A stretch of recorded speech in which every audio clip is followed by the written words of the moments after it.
అందరికీ వందనములు. నేటి దినం ఆరాధనకి వాక్యం వినటం కొరకు మిమ్మల్ని ప్రేమతో ఆహ్వానిస్తుంటున్నాను. ప్రార్థించుకొని మనం ఆరంభించుకుందాం. ప్రేమ కనికరము కలిగిన ప్రియ పరలోకపు తండ్రి, ఇంతవరకు మీరు మమ్మల్ని కాచి కాపాడిన విధానమును బట్టి మీకు వందనాలు చెల్లిస్తూ ఉంటున్నాము. మీ అపారమైన ప్రేమను బట్టి మమ్మల్ని రక్షించుకొని ప్రభువా, మీ యొక్క రాకడ పర్యంతం మీ వాక్యం ద్వారా బలపడుటకును, ప్రభు మీరు మాకు ఇస్తున్నటువంటి వాక్యం ద్వారా ప్రభు మమ్మల్ని బలపరుస్తున్న విధానమును బట్టి మీకు వందనాలు చెల్లించుకుంటూ, ఇంకా మమ్మల్ని మేము సరి చేసుకుంటూ ప్రభు మీ యొక్క రాకడ కొరకు మమ్మల్ని మేము సిద్ధపరచుకొని కృప చూపమని యేసు నామములో అడిగి వేడుకుంటున్నాను తండ్రి. ఆమేన్. మంచిదండి. నేటి దినము దేవుడు మనల్ని ఏ విధంగా ప్రేమిస్తున్నాడు, మన అక్కరలు ఏ రకంగా తీరుస్తుంటున్నాడు, మనకు స్వస్థత ఏ విధంగా ఇస్తున్నాడు అన్న విషయాల గురించి కొన్ని మనం వాక్యంలో చూద్దాం. ఫ్రెండ్స్, దేవుడు ప్రేమామయుడు అన్నది వాస్తవం, అనుమానం ఏమీ లేదు. కానీ నేను ఒకే వైపు దేవుడు ప్రేమిస్తున్నాడు, నన్ను ప్రేమతో చూసుకుంటున్నాడు అని నేను కేవలం దానిపైనే ఆధారపడి ఉండి, దేవుడు రోషము కలిగినటువంటి దేవుడుగాను, నేను పొరపాటు చేస్తే నాకు శిక్ష తప్పదు అని నాకు తెలియపరుస్తున్నటువంటి దేవుడుగా కూడా నేను చూడాలి. ఎందుకు అనంటే, దేవుడు ప్రేమామయుడు, దేవుడు ప్రేమ మాత్రమే చూపుతాడు అని నేను అనుకున్నట్లయితే నా ఇష్టం వచ్చినట్లు వ్యవహరించేటటువంటి అవకాశం ఉంటుంది. కానీ దేవుడు ప్రేమిస్తాడు అని మాత్రమే అనుకొని దేవుడికి నేను భయపడకుండా గనక ఉన్నట్లయితే నా జీవితము సరిగా ఉండదండి. ఎందుకంటే అసలే దేవునికి భయపడకుండా ఉంటే నా జీవితం సరిగా ఉండదు. కాబట్టి ప్రియులారా, దేవుడు నన్ను ఏ విధంగానైతే ప్రేమిస్తున్నాడో ఆ ప్రేమను పొందుకున్న దేవుడికి నేను భయపడవలసిన అవసరత ఎంతో ఉంది.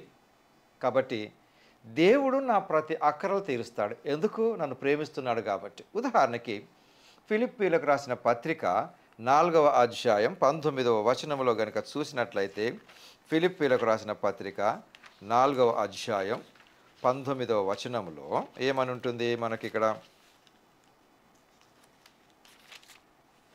కాగా దేవుడు తన ఐశ్వర్యము చొప్పున క్రీస్తు యేసునందు మహిమలో మీ ప్రతి అవసరమును తీర్చును. నా ప్రతి అక్కర తీర్చుతుంటున్నాడండి దేవుడు. గమనించండి, ఇంటిలో మన పిల్లలు చిన్నగా ఉంటున్నప్పుడు, మ్యాచ్యూరిటీ లెవెల్స్ రాకముందు వారికి ఏది అవసరమో అంటే ఈ లోకంలో ఉన్నటువంటి నాన్నగారు అమ్మ తీరుస్తారు. ప్రతి అవసరం, చలిగా ఉంది కావలసినటువంటి అంటే స్వెటర్, దుప్పటి, టైం ప్రకారంగా బ్రేక్ఫాస్ట్, లంచ్, డిన్నర్, ఆయా అవసరతల ప్రకారం స్కూల్కు వెళ్తుంటున్న టైం వచ్చినప్పుడు స్కూల్కి కావాల్సినటువంటి బుక్స్, తర్వాత బ్యాగు, షూజు, ఇవన్నీ యూనిఫామ్, ఇవన్నీ ఆ రకంగా పెరుగుతూ పోయిన తర్వాత ఈ పిల్లలు ఒకప్పుడు ఈ తండ్రిదండ్రుల నుంచి కొంచెం స్వతంత్రులుగా జీవించడం నేర్చుకుంటారు. అయితే మా నాన్నగారి ప్రేమను పొందుకున్న నాకు తెలియకుండా, కానీ చిన్నప్పుడు మనకి ఏ అక్కరలు ఉంటుందో తెలియదు. పెద్దగా అయ్యాక నాకు ఇది కావాలి అది కావాలని ఉంటుంది. దేవుడు మన ప్రతి అక్కరలు తీరుస్తాడు. ఓకే, దేవుడు నాకేమైనా ప్రతి అక్కరలు తీర్చనప్పుడు దేవుణ్ణి ప్రశ్నించేటటువంటి హక్కు నాకు లేదు. అది నేను నేర్చుకోవాలి. కానీ దేవునికి నేను భయపడాలి. నా అక్కరే అంటే అక్కర అన్నది కొంత లిమిట్ వరకే ఉంటుందండి. నాకు అది ఉంటే బాగుండు, ఇది ఉంటే బాగుండు అని మానవుడు స్వార్థంతో అన్ని ఇష్టం వచ్చినది ఇది కూడా అక్కరగా తీర్చుకున్నప్పుడు సరిగా ఉండదు. అది దేవుడి పట్ల భయం లేనట్లుగా మారి, నా అక్కరలు తీర్చుకోవటం కొరకు నేను చేయకూడని పనులు, నడవకూడని మార్గంలో నేను నడిచినప్పుడు దేవుడి భయం నాకు లేదు అని అర్థం చేసుకోవాలి. అది అంటే దేవుడు ప్రేమామయుడు, అందులో అనుమానము లేదు. దేవుడు నన్ను క్షమించాడు, నా పాపముల నుండి క్షమించినాడు. నా పాప వ్యక్తిగతమైన, నేను పాపినిగా జన్మించినాను కదా, ఆ పాపమును క్షమించినాడు. ఏమండి? ఆ పాపమును క్షమించినాడు, నన్ను ప్రేమించినాడు. అయితే దేవుడు ఎలాగో ప్రేమిస్తున్నాడు కదా అని చెప్పి నా అక్కరల కొరకు నేను ఇష్టం వచ్చినటువంటి పనులు చేయకూడదు. దేవుడికి భయపడాలి. అంటే నా అక్కరలు తీర్చుకోవడం కొరకు దొంగతనం అంటూ చేయటం కానీ, నా అక్కరలు తీర్చుకోవటం కొరకు అబద్ధాలు చెప్పటం కానీ, నా అక్కరలు తీర్చుకోవటం కొరకు నా కోరికలే తీరటం లేనప్పుడు దేవుడు నాకేం చేస్తాడని దేవుని దూషించటం కూడా దేవునికి భయపడని వారమే. ఇక్కడ దేవుడు నా అక్కరలు తీరుస్తున్నాడు అనటానికి రుజువు ఏంటండి అంటే, కొన్ని సామాన్యమైనటువంటి అక్కరలు ఉంటాయి. నివసించడానికి వసతి, గాలి, ఆహారం, బంధుత్వం కూడా. అంతే విధంగా ఏదైతే నాకు అవసరమో దేవుడు నాకు ప్రొవైడ్ చేశాడు. కానీ నేను అత్యధికంగా ఆశించినప్పుడు ఈ బంధుత్వము పోతుంది. మనుషులలో నేను మనుషులకే భయపడతాను కానీ దేవునికి భయపడను. కానీ దేవునికి భయపడటం అన్నది నేర్చుకోవాలి. అంటే ఈవెన్ నా ప్రార్థనలో కూడా చూడండి, బైబిల్ వాక్యాలను ఇష్టం వచ్చినట్లు నాకు అనుగుణంగా అన్వయించుకోవటం కాదు. నా ప్రార్థన కూడా దేవుడికి యొక్క ప్రణాళిక చొప్పునే చేసుకోవాలి. ప్రతి విషయమందు కృతజ్ఞతాస్తుతులు చెల్లించాలి, దేవుడికి మొరపెట్టాలి. ఆయన నామం పెట్టి ఏది అడిగినా ఆయన ఇస్తానన్నాడు, వాస్తవమే. కానీ లేనిది అడగకూడదు. ఏమండి, అత్యధికంగా అడగకూడదు. నా యొక్క పరిస్థితుల ప్రకారం నాకు ఏది అవసరమో ప్రభువుకు తెలుసు, ఆయన ఇవ్వగలడు. కానీ నేను దేవుడికి భయపడకుండా చేసేటటువంటి ప్రార్థనలు కూడా ఫలించకపోవచ్చేమో ఆలోచించాలి. దేవుడికి భయం కలిగి ఉన్నానా, లేదా దేవుడిని చులకనగా చేస్తున్నాను? దేవుడు అంటే భయం కలిగి ఉన్నప్పుడు దేవుడిని ప్రేమించడం సులభం అవుతుంది. దేవుడిని ప్రేమించినప్పుడు దేవుడికి భయపడతాం. కానీ ఇదే యోహాను పత్రికలో ప్రేమలో భయం ఉండదని అన్నారు కదండి అని రాసి ఉన్నాడు కదండి. అంటే మరి నేను దేవుడిని ప్రేమించినప్పుడు నేను దేవునికి ఎందుకు భయపడాలి? అది అక్కడ కాదు. ప్రేమలో భయం ఉండదంటే రాసినటువంటి సందర్భం కూడా నేను గ్రహించాలి. దేవుడిని నువ్వు ప్రేమిస్తున్నావు గనుక దేవుడితో సన్నిహితంగా ఉండటం కొరకు, దేవుడితో దగ్గరతో సహవాసం కలిగి ఉండటం కొరకు, దేవుడితో ముచ్చటించటం కొరకు నీవు భయపడవలసిన అవసరం లేదు అని అర్థం. అంతేకాదు, నాకు ఒక వ్యక్తి పరిచయం ఉన్నప్పుడు ఆయన ఎటువంటి ఉద్యోగంలో ఉన్నా అరే తను మనవాడే కదా అని చెప్పి మనం ధైర్యంగా వెళ్తాం. అదే తెలియని వ్యక్తుల దగ్గరికి అంత ధైర్యంగా వెళ్ళలేం కదా, ఆ విషయం అన్నమాట. కాబట్టి ఫ్రెండ్స్, ఈ యొక్క దేవుడు మనకు అక్కరలు తీరుస్తూ ఉంటున్నాడు. బట్ నా అక్కరలు ఎంతవరకు ఉన్నాయి అన్నది ఇది మనిషి యొక్క జీవితంలో ఈ ఎంతవరకు నీ అక్కరలు తీర్చుకుంటున్నావు. మరీ ప్రతీది కూడా అంటే లేని కోరికలు పెట్టుకోవటం అన్నది దేవుడి ప్రణాళిక చొప్పున కాదు. అంతేకాకుండా యాకోబు పత్రిక 1వ అధ్యాయం 17వ వచనములో శ్రేష్టమైన ప్రతి ఈవియు సంపూర్ణమైన ప్రతి వరమును పరసంబంధమైనదై జ్యోతిర్మయుడగు తండ్రి యొద్ద నుండి వచ్చును. ఆయన యందు ఏ చంచలత్వమైనను గమనాగమనము వలన కలుగు ఏ ఛాయ అయినయు లేదు. చూడండి, ఇప్పుడు నువ్వు ప్రేమిస్తున్న దేవుడు ఎవరండి? నువ్వు ప్రేమిస్తున్న దేవుడు ఎవరండి? ఆయన ప్రపంచమంతను కూడా ఒకే విధంగా ఉన్నాడు, అనుమానం అక్కర్లేదు. అంటే ఇది ఎవరైతే దేవుడి యందు ప్రేమ కలిగి ఉండరో వారిలో కలిగే అనుమానాన్ని ఈ యాకోబు తన పత్రికలో క్లారిఫై చేస్తాడు. ఏమని ఉంది చూడండి. మొట్టమొదటి 2వ భాగం చదువుతున్నాను. ఆయన యందు ఏ చంచలత్వమైనను గమనాగమనము వలన కలుగు ఏ ఛాయ అయినను లేదు. నీవు ఆరాధిస్తున్నటువంటి దేవుడి యందు ఏ చంచలత్వము లేదు. నిన్న అదే రకంగా ఉన్నాడు, నేడు అదే రకంగా ఉన్నాడు, రేపు కూడా అదే రకంగా ఉన్నాడు. ఉదాహరణకి మనకు ప్రస్తుతం మన దేశంలో టైం ఎంతో ఒకంత అయింది కదండి. మేబీ ఎంతో 8 అయ్యుండొచ్చు, 9 అయ్యుండొచ్చు, 10 అయ్యుండొచ్చు, పగలు. ఇదే ఇప్పుడు నేను గమనాగమనము వలన అంటే భూమి తన చుట్టూ తాను తిరుగుతూ ఉన్నది కదండి. ఆ రకంగా నేను వేరే దేశానికి వెళ్ళినప్పుడు టైం మారింది, వాతావరణం మారింది. ఈ మార్పు నేను ఆరాధించే దేవుడిలో లేదు. పైగా నాకు ఇక్కడ చల్లగా ఉంది, నేను ఈరోజు నీతో మాట్లాడను అని దేవుడు అనడు. ఎప్పుడు ఒకే విధంగా ఉంటాడు. సృష్టిని చేసింది ఆయన. ఏమండి, సృష్టిలో నిన్ను నన్ను చేసిందే ఆయన. కాబట్టి ఆయనలో ఏ చంచలత్వము అంటే ఉదయం ఒక మాట, సాయంత్రం ఒక మాట. కొన్ని సందర్భాలలో మన స్నేహితులే మనతో అంటుంటారు, ఫలానా పని రేపు చేసుకుందామని. అంటే పరిస్థితులను బట్టి వాళ్ళు మారుతారేమో. బట్ చంచలత్వం అంటే ఒక మాట ఒకసారి, మరో మాట మరోసారి, అలా ఉండదన్నమాట. దేవుడు అవును అంటే అవును, కాదు అంటే కాదు. కాబట్టి ఇప్పుడు దేవుడు నా అక్కరలు తీరుస్తూ ఉంటున్నాడు. తన ప్రణాళికలో నీ కొరకు నా కొరకు ఏర్పాటు చేసిన ప్రతి శ్రేష్టమైన ఈవిని దేవుడు మనకు అనుగ్రహిస్తుంటున్నాడు. అదే మనం ఇక్కడ 17వ వచనంలో చూస్తున్నాం కదా. శ్రేష్టమైన ప్రతి ఈవియు సంపూర్ణమైన ప్రతి వరమును పరసంబంధమైనదై జ్యోతిర్మయుడగు తండ్రి యొద్ద నుండి వచ్చును మనకు అనుగ్రహిస్తుంటున్నాడు. కానీ ఈరోజు మనం ఈ రకంగా ఉన్నాము అని అంటే ఎటువంటి జీవితంలో ఉన్నానండి. కొన్ని సందర్భాలలో ఇక్కడ నేను చేసేటటువంటి పొరపాటు ఏంటంటే, నన్ను ఇతరులతో పోల్చుకొని వారు పలానా మంచి అంతస్తులో ఉన్నారు, నేను ఎందుకు ఇలా ఉన్నాను అని అనుకున్నప్పుడు దేవుడిపై అనుమానం కలిగేటటువంటి సందర్భాలు ఏర్పడతాయండి. కానీ ఇక్కడ ఏమంటున్నాడు, నాకు ఇచ్చింది ఏంటిది, ప్రతి శ్రేష్టమైన ఇవి ఇచ్చాడు నాకు. కానీ నేను చూస్తున్నటువంటి కోణంలో తేడా ఉంది. అది నాలో మార్పు రాకుండా నేను ఎన్ని పొందుకున్నా కూడా దేవుడు నాకేమి ఇచ్చాడండి. కొద్దిమంది ఎప్పుడు ప్రశ్నిస్తారే ఉంటుంటారు, నాకేమిచ్చాడండి, ఏమిచ్చాడండి.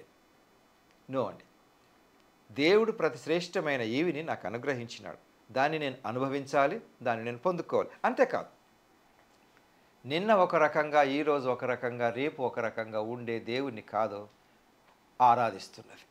చంచలత్వము లేదు, గమనాగమనముల వలన అంటే ఇక్కడి నుంచి అక్కడికి, అక్కడి నుంచి అక్కడికి పోగానే మార్పు చెందని దేవుడు అని అర్థం అండి. ఒక్కొక్కసారి మానవులంలో మనకు చాలా మార్పులు ఉంటాయి. ఉదాహరణకి ఏదో పలానా హోటల్కి వెళ్ళి పలానా ఐటెం తిందామని అనుకున్నప్పుడు ఆ ఐటెం అక్కడ లేనప్పుడు నేను మారుతాను. సరే, అక్కడ ఉన్నదేదో తిందామని, అది ఓకే. కానీ దేవుడిలో అలాగ మార్పు చెందడు. తను సార్వభౌమాధికారము కలిగినటువంటి దేవుడు. ఇక్కడ ఏ రకంగానైతే ఉన్నాడో మరొక చోట కూడా అదే రకంగా ఒకేసారి ఉన్నాడు. ఇక్కడ ఒకసారి, అక్కడ ఒకసారి, అక్కడ ఒక రకంగా, ఇక్కడ ఒక రకంగా కాదు.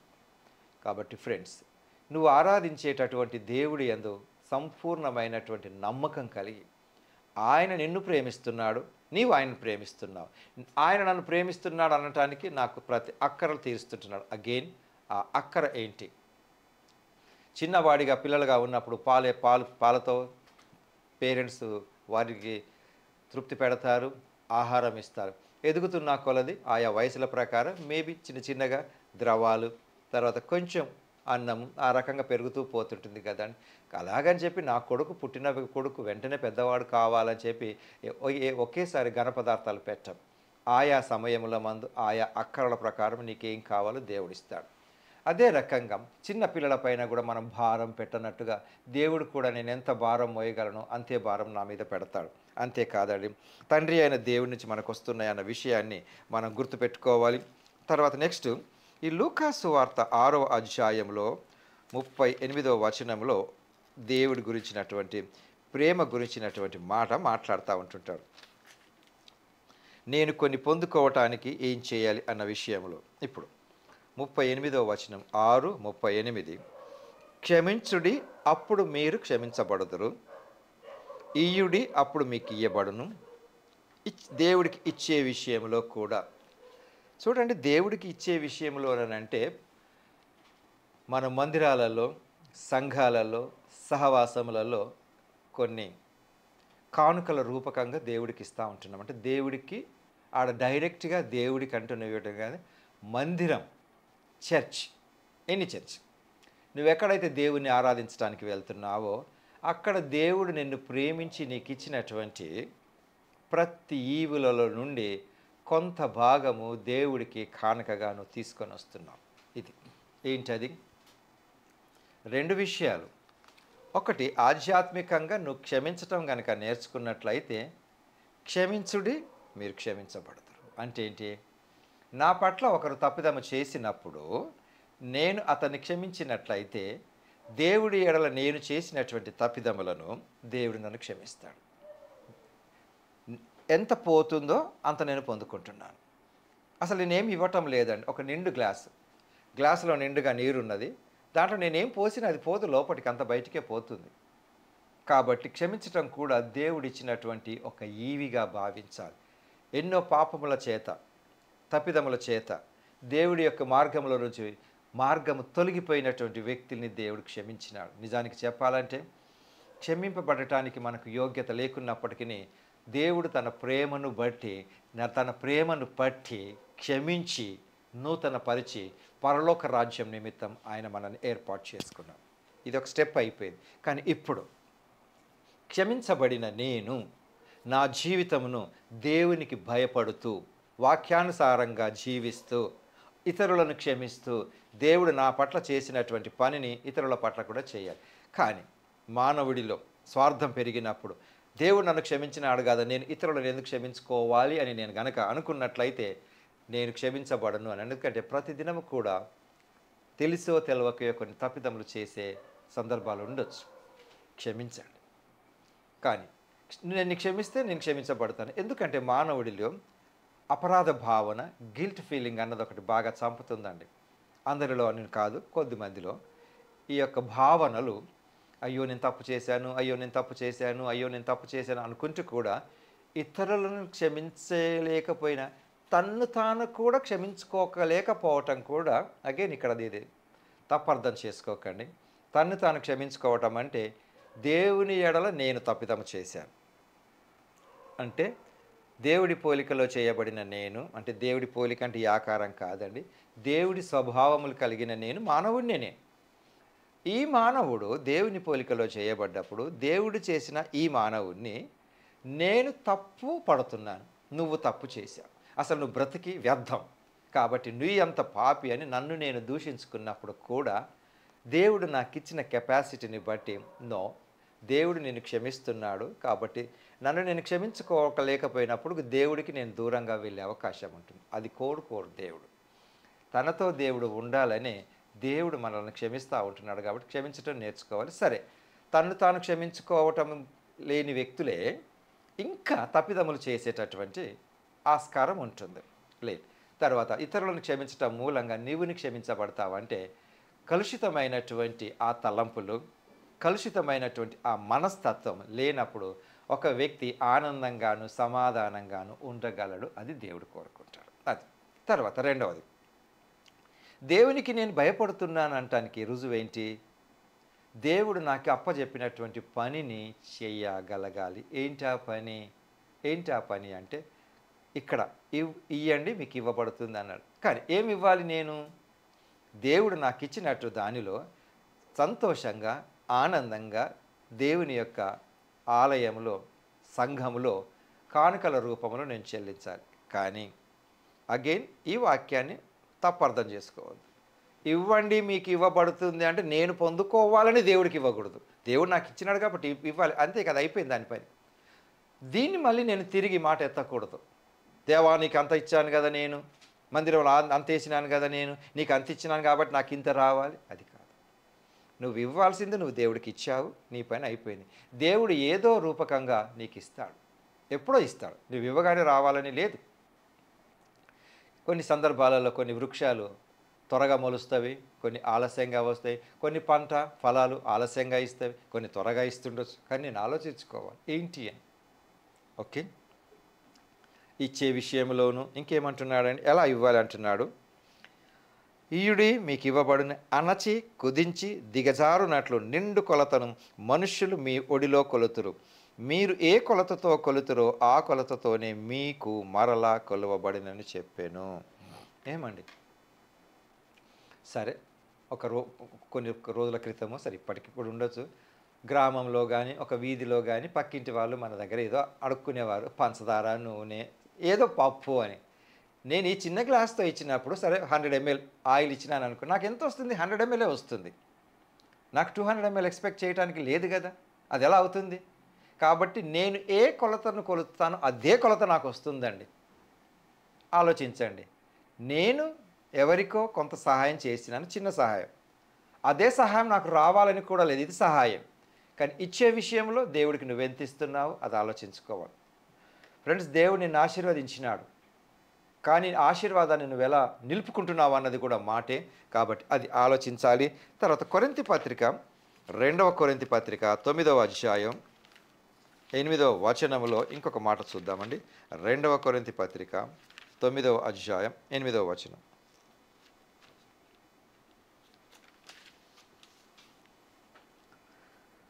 మరియు అన్నిటి యందు ఎల్లప్పుడూ మీలో మీరు సమృద్ధి గలవారై ఉత్తమమైన ప్రతి కార్యము చేయుటకు దేవుడు మీ ఎడల సమస్త విధములైన కృపను విస్తరింపచేయగలడు. ఎప్పుడు? ఇది రూల్ ఉంది, విస్తరింపచేయగలడు. ఎప్పుడండి? ఆయన భయపడాలి, ఆయనను ప్రేమించాలి, ప్రేమను పొందుకోవాలి. అంటే ఏంటి? దేవుడు చేస్తానన్నాడు కదా అని చెప్పి నేను కూర్చొని ఉండి దేవా నాకు ఇవ్వమంటే ఇవ్వడండి. నా పనిని నేను చేసుకుంటూ పోయినప్పుడు, ఒక ప్రణాళిక చొప్పున నేను పోయినప్పుడు, నెలలో మనం ఒక కంపెనీలో పని చేసినాము, ఏదో ఎనీథింగ్ అనుకోండి, నాకు జీతము 30వ తారీఖు లాస్ట్ వర్కింగ్ డే ఇస్తారు సామాన్యంగా. 1వ తారీఖే నాకు 30వ తారీఖు నేను జీతం ఎక్స్పెక్ట్ ఎలా చేయగలనండి? చేయగలడు. అంటే నాకు అక్కడ నియమం ఏంటి? నాకు 30వ తారీఖు శాలరీ వస్తుంది, లేదా సరే డిపెండ్స్ వేరువేరుగా. అది ఎప్పుడు అన్నది దేవుడికి తెలుసు. దేవుడు నాకు ఎప్పుడు ఏది ఎలా ఇవ్వాలో దేవుడికి తెలుసు. ఆ ప్రకారం దేవుడు నాకు ఇస్తాడు.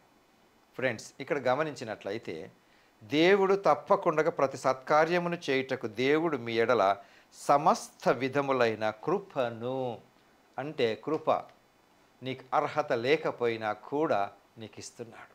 యోగ్యత లేకపోయినా నేను ఉన్నత స్థితిలోనికి, ఉన్నత స్థితి అనగానే ఈ లోక ఆచార ప్రకారం, లోక అలవాటు ప్రకారం నేను ఏదో నా ఎంబడి ఎప్పుడు చాలా ప్రజలు ఉంటారు, నేను చాలా గొప్ప వ్యక్తిని, అది కాదండి. నీకై నువ్వుగా కూడా ఎంత తృప్తికరంగా ఉన్నావు. నీ పట్ల ప్రజలు ఏమనుకుంటున్నారు అన్నది మనకు అవసరమే అయినప్పటికీ, నీ పట్ల దేవుడు ఏమనుకుంటున్నాడో కూడా నువ్వు ఆలోచించాలి. నేను ఈ పని చేస్తున్నప్పుడు దేవుడు నా పట్ల ఏమనుకుంటాడో నేను ఆలోచించాలి. కాబట్టి ఫ్రెండ్స్, కృపకు కొరత ఏమీ లేదండి. కానీ ఆ కృపను పొందుకోవడానికి నా పరిస్థితి ఎలా ఉందన్న విషయం అవసరం. ఒకసారి ఆలోచిద్దాం. ఆ కృపను పొందుకోగలిగినటువంటి మనము దేవుడి యందు భయము కలిగి ఉన్నామా? భక్తి చాలామంది కనుపరుస్తారు, కానీ భయం ఉందా లేదా అన్నది మనం ఆలోచించాలి. భక్తిని ఎలా కనుపరుస్తూ ఉంటుంటారు?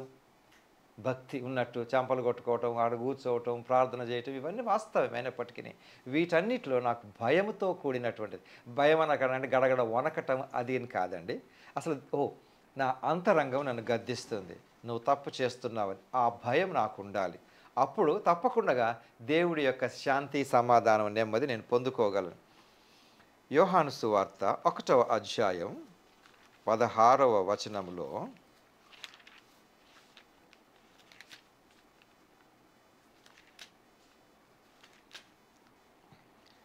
ఆయన పరిపూర్ణతలో నుండి మనమందరం కృప వెంబడి కృపను పొందితిమి. కృపను పొందుకుంటూనే వస్తున్నాం కదండి. ఇక్కడ అయినా కూడా ఇంకా ప్రాబ్లం ఎక్కడ వస్తుంది అని అంటే, అసలు ఆ కృపను పొందుకున్నట్టు అనిపించడం లేదు. ఎందుకు? నా అనుదిన జీవితము కొంచెం సమస్యగా మారినప్పుడు అసలు ఈ వాక్యం చదవటానికి బాగానే ఉంటుందండి. దేవుడు ఏం కృప చూపినాడండి? అసలు మాకు ఇలా ఉండటానికి వసతి లేదు, వాస్తవమే. కానీ ఈ యొక్క వాక్యము అత్యధికంగా ఈ లోకము కంటే పరలోకములో నువ్వు ఎలా ఉంటున్నావు అన్న విషయాన్ని ఎక్కువగా వ్యక్తపరిచిందండి. నాకు అనుమానం రావచ్చు, సార్ ఈ లోకంలో నేను ఉన్నది ఈ యొక్క ఇవన్నీ ఏమి అనుభవించకుండగా నేను పరలోకంకి వెళ్తే వెళ్ళకపోతుంది అన్న వాళ్ళు కూడా ఉండకపోలేదు. ఓకే, వాళ్ళని కూడా తప్పు పట్టాల్సిన అవసరం లేదు. ఎందుకంటే ఆ పరిస్థితుల యొక్క ప్రభావము ఆ విధంగా మారింది. ఇప్పుడు ఒక ధనవంతుడు లాజరస్ ఏమైపోయినాడండి?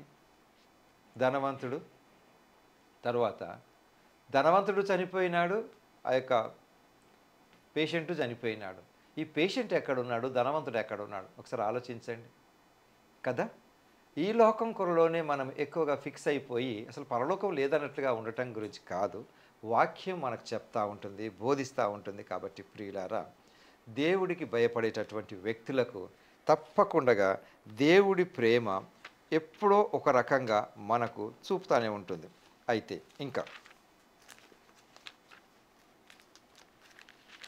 దానియేలు గ్రంథంలో మనం చూసినట్లయితే, ఇక్కడ దానియేలు దేవునికి భయపడ్డాడు, లోకస్తులకు భయపడలేదు. షడ్రక్, మెషక్, అబేద్నెగోలు కూడా భయపడ్డారు, దేవుడు వాళ్ళని కాపాడినారు. అది భయం అంటే. వాళ్ళు దేవునికి భయపడ్డారు కానీ లోకానికి భయపడలేదు. కాబట్టి ప్రియులారా, ఈ యొక్క సారాంశము చూడండి. వాక్యం చాలామంది అనేక పర్యాయాలు ఎక్కడో ఒక చోట వింటూనే ఉంటుంటాము. చాలా వరకు నేను ఈ వాక్యాన్ని తెలుసుకొని నా జీవితంలో నేను ఎక్కడ మార్పు తెచ్చుకుంటున్నాను అన్నది మనకు అవసరం అండి. సామెతలలో ఒక వాక్యాన్ని దేవుడు మనకు జ్ఞాపకం చేస్తూ ఉంటున్నాడు. సామెతలు 16:7 కనుక చూసినట్లయితే సామెతలు 16:7.